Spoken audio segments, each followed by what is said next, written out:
Welcome in. Today we are taking a look back at a year of some seriously courageous truth-telling from the Safeguarding Way. We're going to dive into the major themes of their work in 2025 and then see how all of that has really shaped their vision for 2026. And at the very heart of all this is Ballina Gee herself.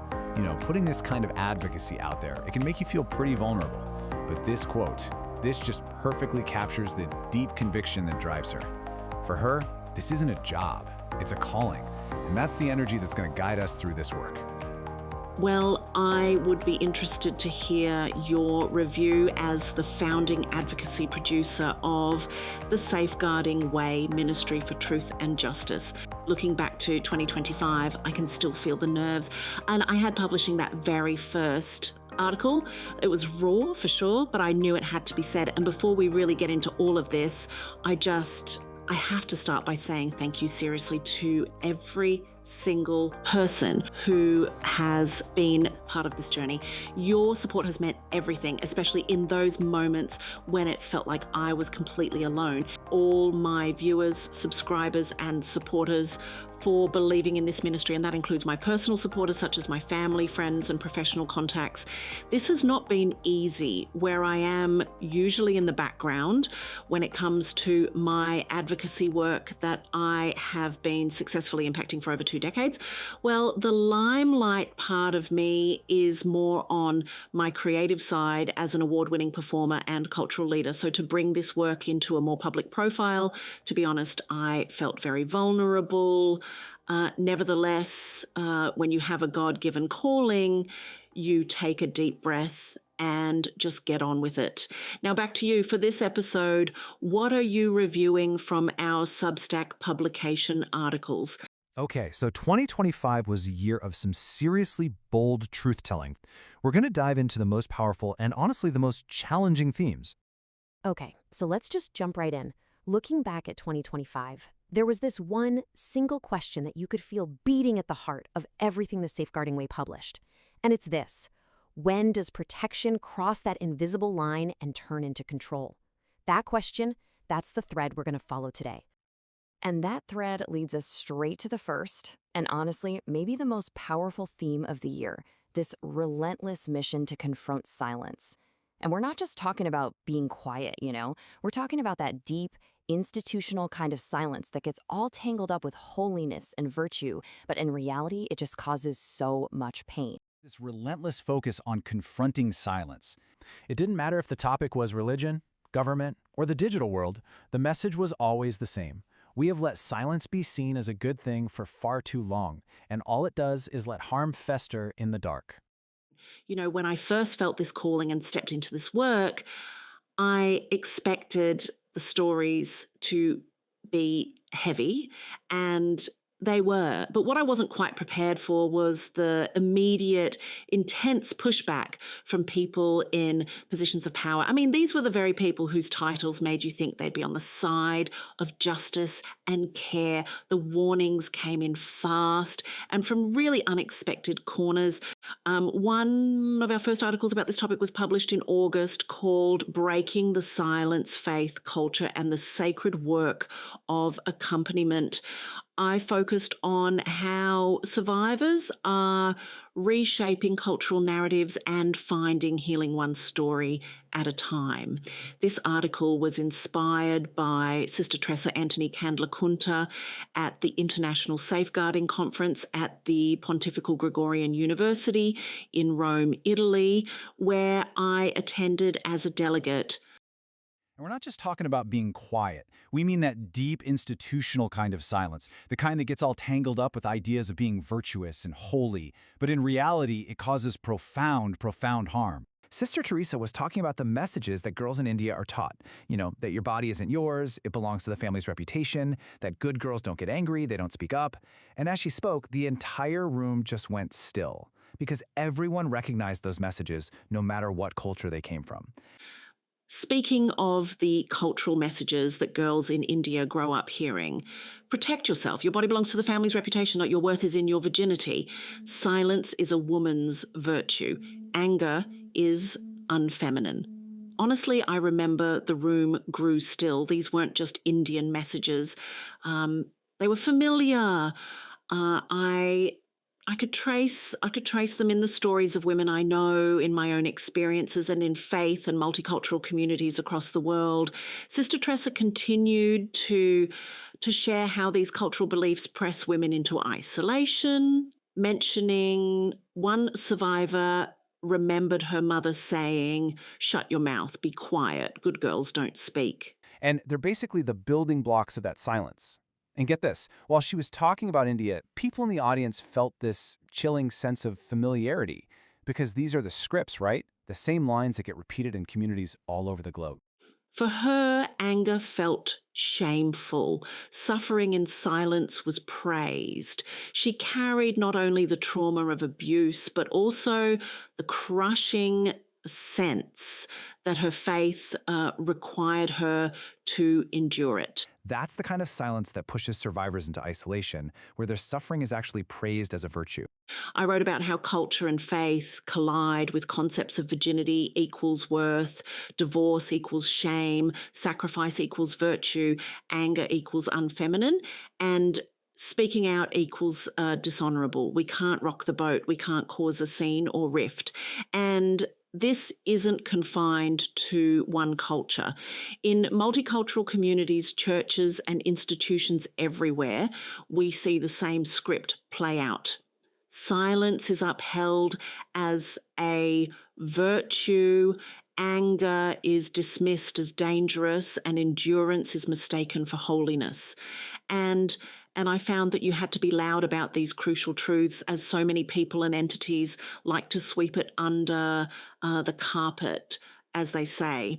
For example, during September's National Child Protection Week, I didn't hold back on exposing some major topics, such as unmasking the silence around safeguarding children when power, money, and elitist privilege are protected. That put some people into shock as I shared stories emerging from the Royal Commission and ongoing investigations reveal systemic failures. Institutions, including the government, are prioritising reputation over children's safety. Abuse survivors were silenced by legal suppression orders and perpetrators protected by the very systems designed to hold them accountable. For too long, the protection of children has been undermined by what I see is a dangerous triad: power, money, and privilege. So yeah, let's explore this crisis of silence a little more. What the Safeguarding Way did so well was show how this isn't just a problem in one place. It plays out everywhere, across faith, in our governments, even in our digital lives, and it always ends up protecting the powerful and hurting the vulnerable. And they have this really powerful term for it: sacred silence. Now, this isn't just about, people not talking. It's way deeper. It's this harmful silence that gets all tangled up with ideas of virtue, of holiness, and that's what creates the darkness where horrible things are allowed to fester. Now, this is where they really flip the script. In an article called Sexual Justice versus Sacred Silence, they basically said, hey, silence isn't neutral. It's actually a weapon. And they put these two ideas right next to each other. You have sacred silence, which feeds on shame and control, versus sexual justice, which is all about autonomy, consent, and respecting our bodies. It's a powerful contrast. Growing up in the church, the word sexuality was wrapped in silence, shame, obedience, and strict control. Conversations about sexual pleasure, bodily autonomy, and sexual rights were absent and never made it to the pulpit. These sermons were replaced by, messages of submission and restraint. Sexual pleasure was cast as temptation. For women, desire itself became suspect. Yet the truth is liberating and sacred. God gave us our bodies, our genital organs, and sexual energy as gifts to be celebrated, respected, and embraced. As St. Augustine famously said, the body is the temple of the soul. And how could that sacred temple be a place of oppression or fear? But in too many churches, sexuality is framed not as a gift, but as a threat. And this is what I call sacred silence. It is a silence that protects systems of power while wounding bodies and souls. It is time to confront the church's sacred silence and the power structures that control and suppress sexuality, because true faith demands sexual justice, free, joyful, and autonomous expression of sexuality blessed by love, consent, and respect. The definition by World Sexual Health Day articulates that sexual pleasure is a fundamental part of sexual rights, which are human rights. This does not mean that you are owed sex. It means that people should have the ability to have pleasurable and safe sexual experiences free of discrimination, coercion, and violence. Sex is liberating and deeply spiritual. God gave us our bodies, our sexual energy, and our longing for intimacy as gifts. Sacred, beautiful, life-giving gifts. To deny this is to deny part of God's creative intention. As theologian James Nelson once wrote, our sexuality is integral to our spirituality. And that's why I put forward the perspective that Scripture itself sings a very different song that they don't normally preach. The Bible celebrates the body and sexuality with poetic beauty and divine respect. The Song of Songs, sometimes known as Song of Solomon, is a jubilant affirmation of erotic love and pleasure, portraying sexuality as holy and affirming. One of my favourite saints, Hildegard of Bingen, described the body as radiant with divine vitality. She advocated for a more sex-positive attitude, viewing sex as a sensual delight, and explicitly describing female orgasm in her writings. We are talking about a nun who achieved sainthood, and I have such deep respect for her as she boldly tore down these patriarchal formations and interpretations, taking on priests and the establishment. And don't think for a second this was just about the church. Not at all. The Safeguarding Way pointed that same sharp lens right at the government, showing these patterns of failure in Australia. And the argument was, look, these aren't just one-off mistakes. They're all symptoms of the same disease, where power and silence are literally eating away at democracy. Ah, yes. I remember the article I published in September on International Day of Democracy. It was titled Democracy in Australia, Silence, Scandal and the Slide Backwards, noting major themes from suppression orders to robo-debt and why I felt that safeguarding is Australia's democratic lifeline. I even quoted Pope Francis's call to action to protect our rights, amplify silenced voices, and hold power to account before more ground is lost. They started connecting the dots between all these shocking scandals in Australia. They talked about robo-debt as a betrayal by automation. They dug into the New South Wales workers' comp scandal, where people's voices were buried for decades. These crazy suppression orders used to protect powerful people. Secrecy laws being used against journalists. Look, these aren't just one-off problems. No, it's a pattern. It's the same machine at work, using power and silence to protect the institution over the individual. Yep. The hypocrisy in these major cases, and some of them literally causing death and just getting away with it. Suppression orders spanning nearly a century have protected prominent individuals from public scrutiny, shielding perpetrators of abuse and denying survivors justice. Parliamentary ministers recently found guilty of sexual assault were able to remain in their ministerial role and getting paid from taxpayer funds. The NSW workers' compensation scandal, where injured workers' voices have been buried for decades under bureaucratic and insurance gaslighting. Independent medical examination reports non-compliant with medical standards, missing PwC report. The regulator scandal of SIRA was concealed while the government pushes harsher rules that minimise psychosocial injuries, shows systemic abuse of power. And yes, robo-debt was not just a bureaucratic error. It was mass harm at scale, automating welfare with flawed data matching. The scheme fabricated unlawful debts, shamed vulnerable people, and contributed to suicides. Survivors and families testified of the moral injury of being betrayed by government systems designed to protect them. Just look at the case Mr. Bates versus the Post Office in the UK, which is similar. In addition, I wrote about secrecy laws and media raids where journalists who reveal misconduct, who reveal the truth find themselves treated as criminals, while the real abusers remain hidden and protected. Democracy cannot survive without a free, fearless press and freedom of speech. Every law that strangles transparency is a step towards, in my view, authoritarianism. This is what injustice looks like when safeguarding is abandoned. It was all part of the same dangerous pattern where power and secrecy were literally eroding democracy. But this was never just about being loud for the sake of it. The articles were so smart about this. They framed the act of critique as a moral choice. They argued that true safeguarding means siding with actual human beings over things like institutional reputation or power or avoiding conflict. It was this powerful call to tear down that old purity culture and see our humanity as a divine gift, not some threat that needs to be controlled. The warnings came in fast and from really unexpected corners, so-called influencers, diplomats, even chaplains. But the message, it was always the same: I am warning you, don't do this. It was always dressed up as concern for me, but boy, it felt a lot more like an attempt to control me. And often the threats went right for the jugular: my ability to make a living, my future. They tell me I was already marked.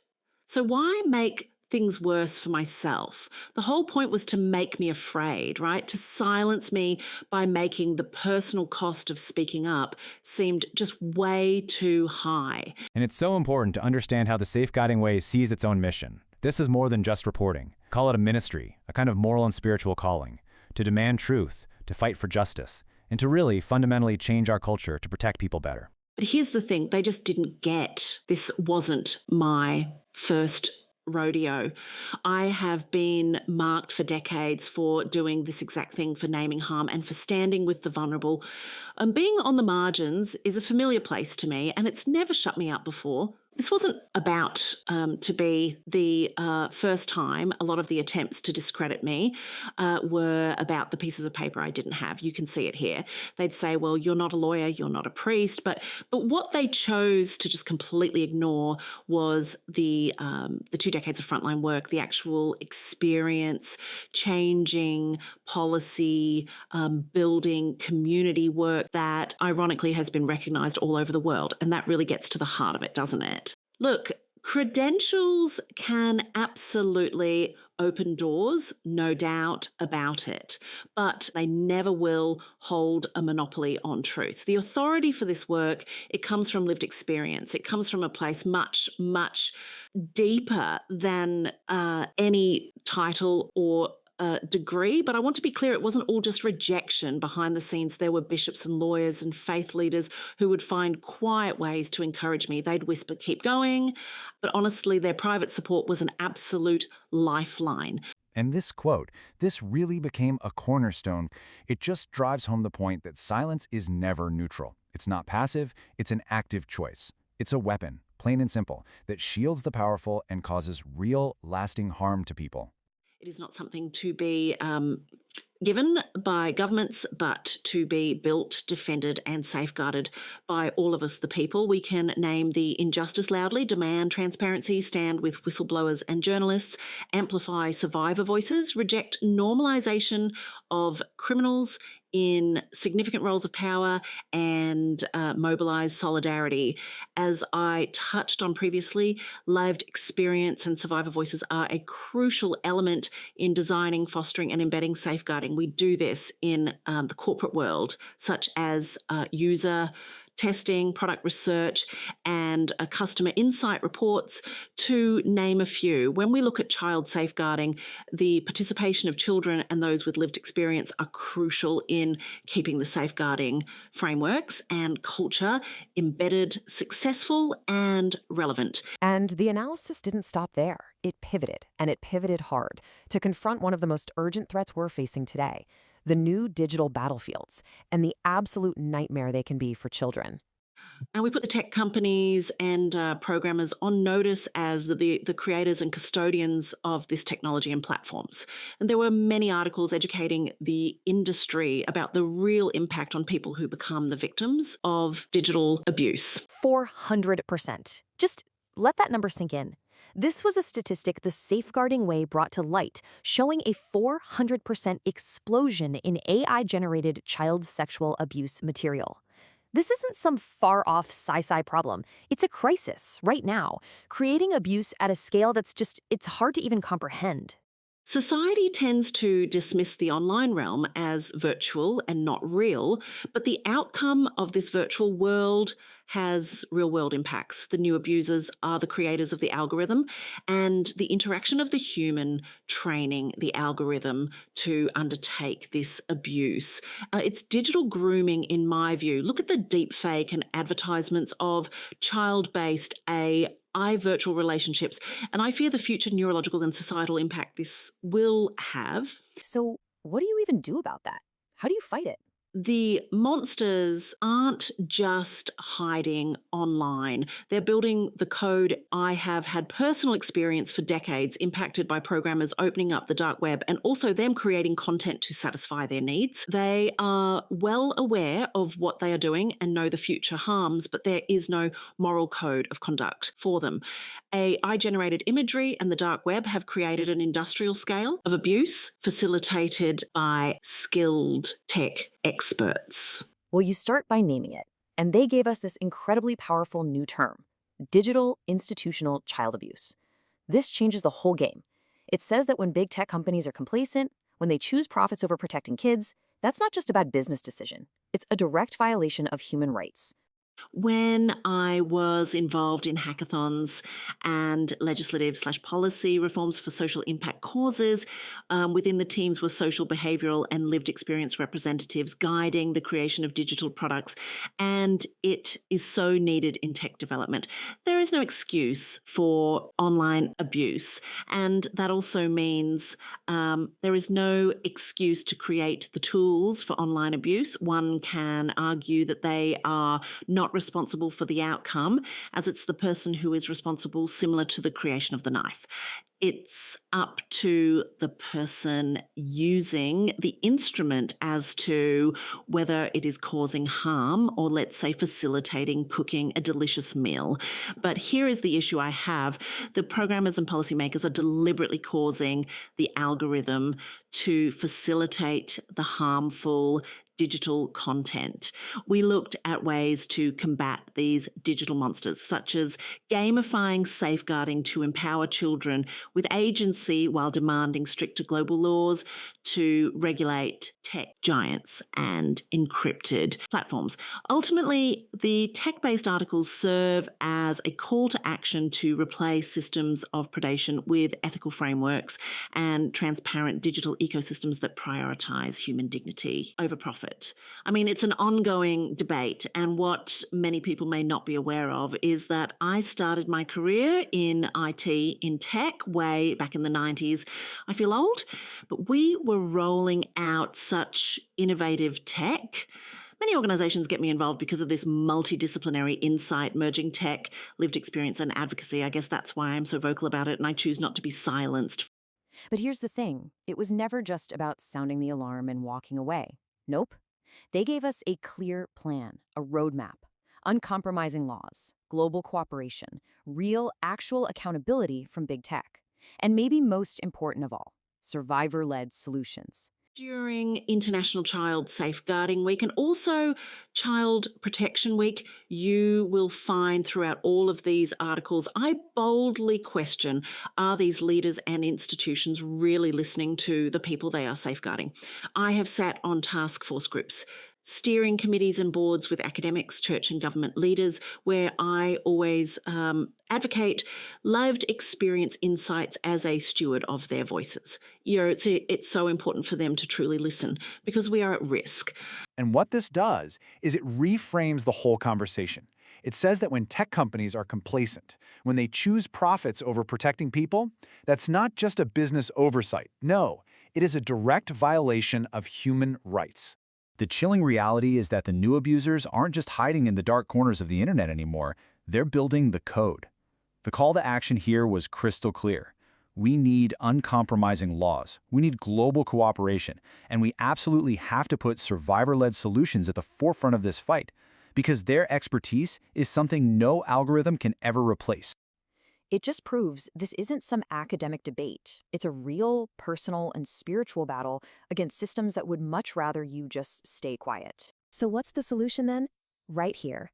This is the radical truth at the heart of it all. It's a fundamental shift away from adults creating policies for children and instead creating them with children. It's not about making things child-friendly. It's about a real transfer of power and finally recognizing that kids are the actual experts on their own lives and their own safety. But here's what's so great about their work. They didn't just point out all the problems. They were constantly highlighting solutions. Huge theme of 2025. This amazing, empowering idea of building safety from the ground up, with children actually leading the way. And they showed that this works. It's not just a nice idea. They found these incredible real-world examples.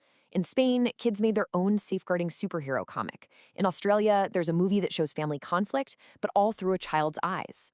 It just proved, time and time again, that when we actually shut up and listen to children, the results are so much more powerful.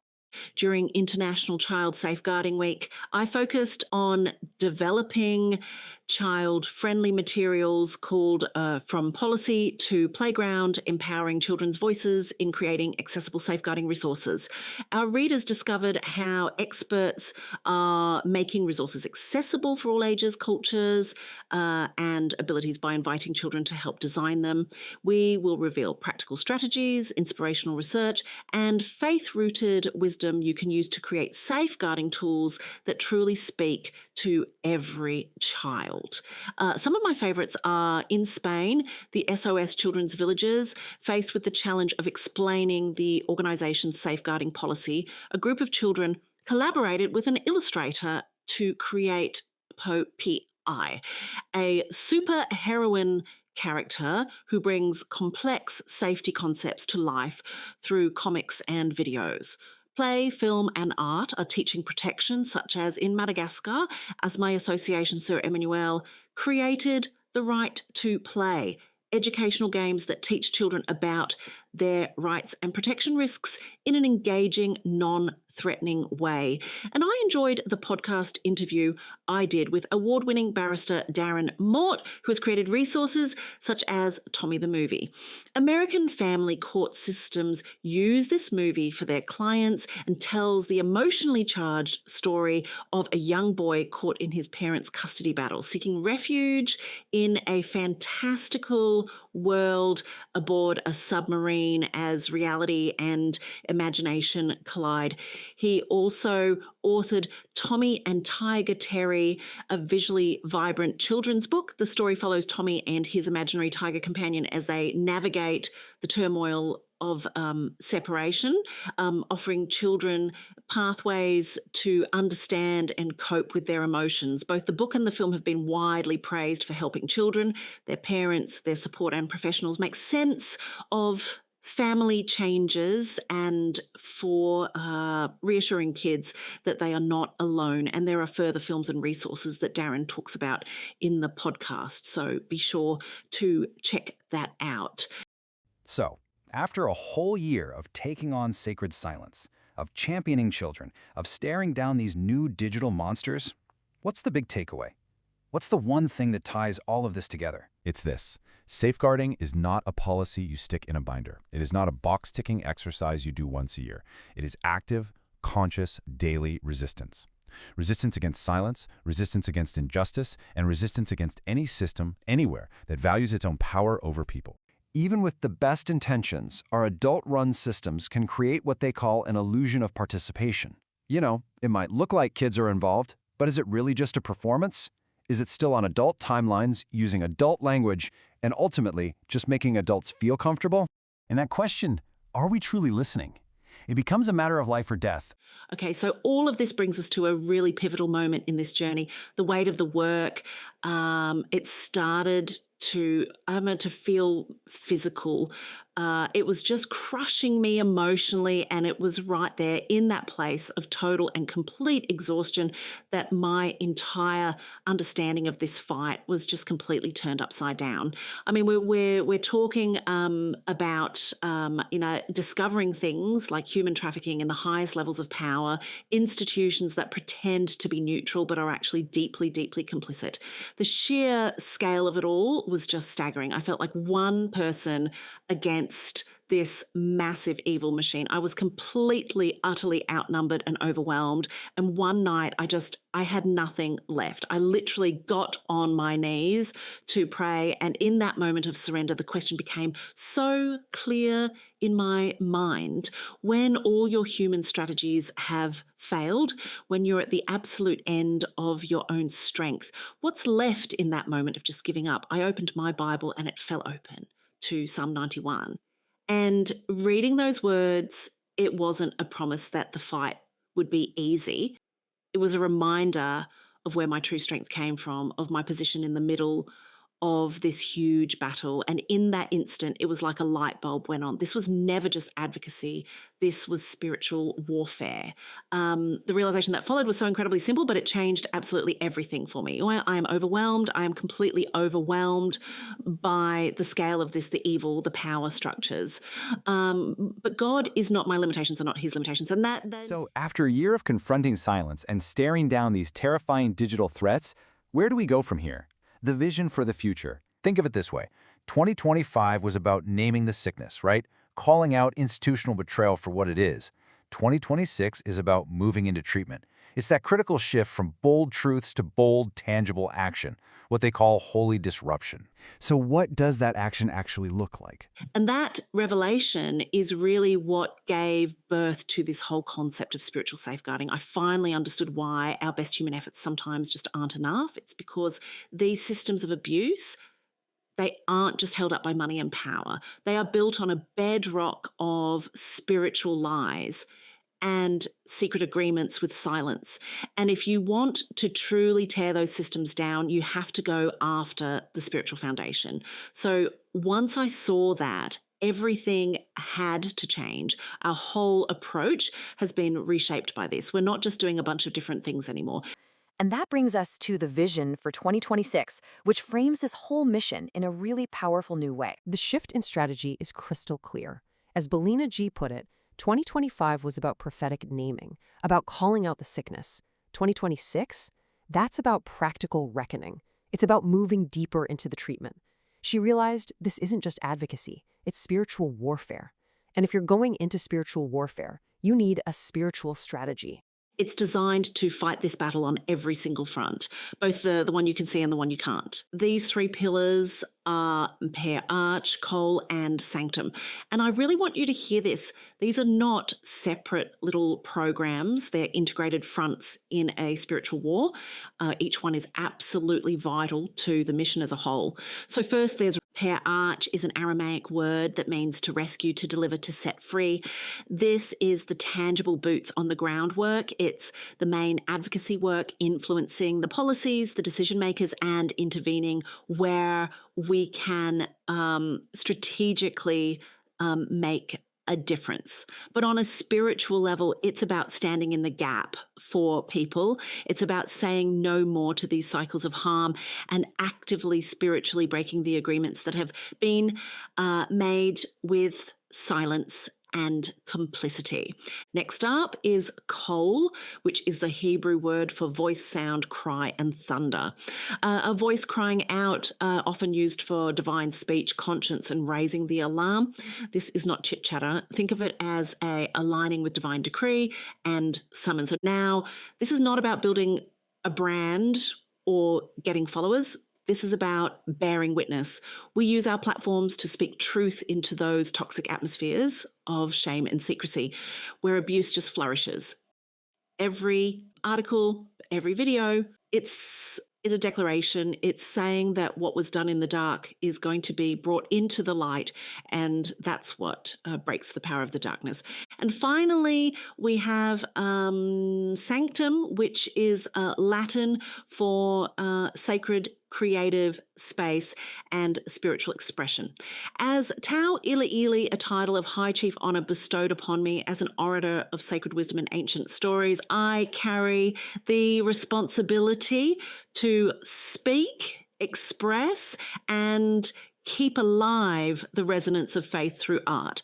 This is truly the heart of it all, because abuse is a wound to the soul.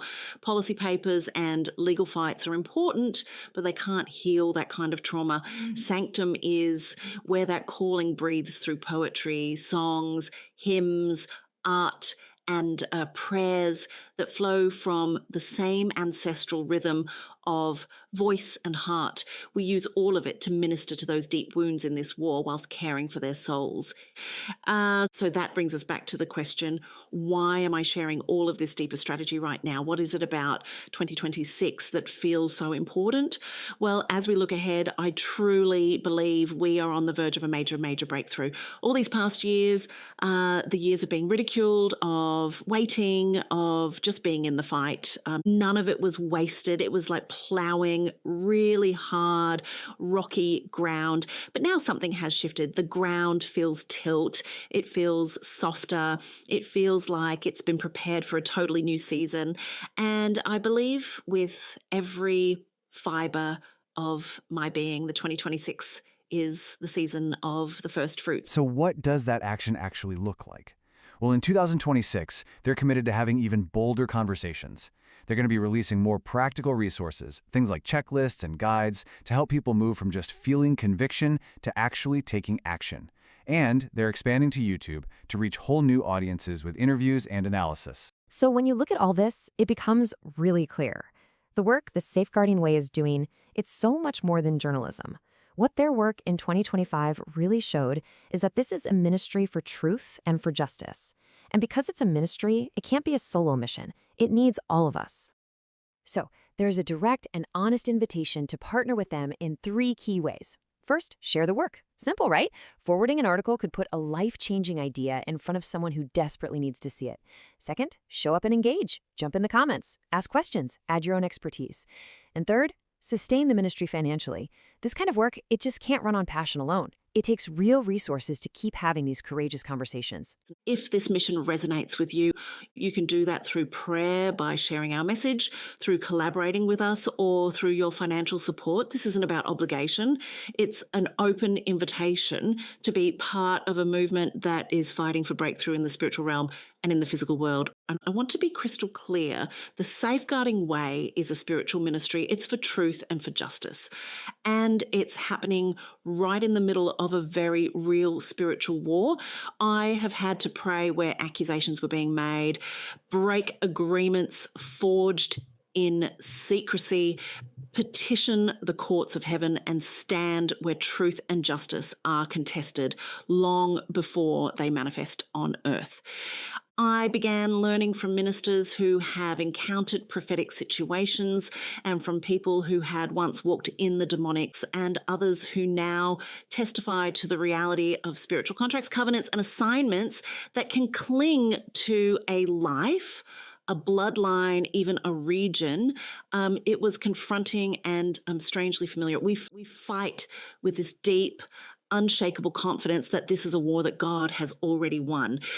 As I stepped back into intense intercession and spiritual casework in the name of Yeshua, Jesus the Christ, I began to see physical signs of movement in my life and others. Prayers answered, blocks shifting, petitions in the courts of heaven bearing fruit in visible ways. This has never been about spiritual theatrics. It has been about obedience, about recognizing that systems of exploitation are sustained not only by money and power, but by lies, covenants, and permissions, and that those two must be challenged. It became undeniable to me that this is not just interesting spirituality. It is a powerful form of spiritual safeguarding. So as we step into 2026, this is our prayer. We're not asking for safety without truth. We're not asking for a fake peace that just ignores injustice. We are asking that justice would no longer be something we just talk about, but something that is finally truly embodied in our world. We are going deeper into what this has always been, a spiritual ministry for truth and justice in the middle middle of a very real spiritual war. And our plans for 2026 are going to be even more bolder and more interactive. I guess I had to manage my self-care in the beginning, because as I undertake this work, I am also mindful that it seriously triggers me too. Whilst I am a little bit fearful of the mass diverse opinions and critics, I have to accept that this is part of the journey. Last year, we touched on workplaces, workers' compensation, and family courts. I have been approached by people to deliver more, to look at the financial, government, judicial, insurance, and medical industry too. The channel elevates those who are doing safeguarding really well. And in 2026, we don't want to just write about it. We want to partner, provide these resources and video interviews so that we can reach more people with this fantastic work. We started this interview with Darren Maud at the end of last year, and I know there is so much more we can do collectively. I have also been asked to share my views on current affairs through video content. I was hesitant at first because I don't want to be banned, restricted, or cancelled. But after my statement was publicly shared on Koori Radio regarding the Bondi Beach shooting, and that got more interest in my work, and I guess it's a natural synergy to bring out this part of my voice. If this is work you believe in, maybe now's the time to become part of the solution. It's not about staying on the safe side. It's about having the courage to cross a line, to move from being a comfortable bystander into being an active advocate for the dignity and hope of every single person. The work that the Safeguarding Way is doing is so much more than just journalism. What their articles in 2025 showed is that this is a ministry for truth and a ministry for justice. So if you believe in this work, in speaking up, in empowering the vulnerable, and in demanding accountability, then be part of the solution. Subscribe, support this absolutely vital voice. So for 2026, the Ministry for Truth and Justice wants to broadcast more stories and resources, especially researchers, opinion leaders, and those with lived experience, so expect more podcasts.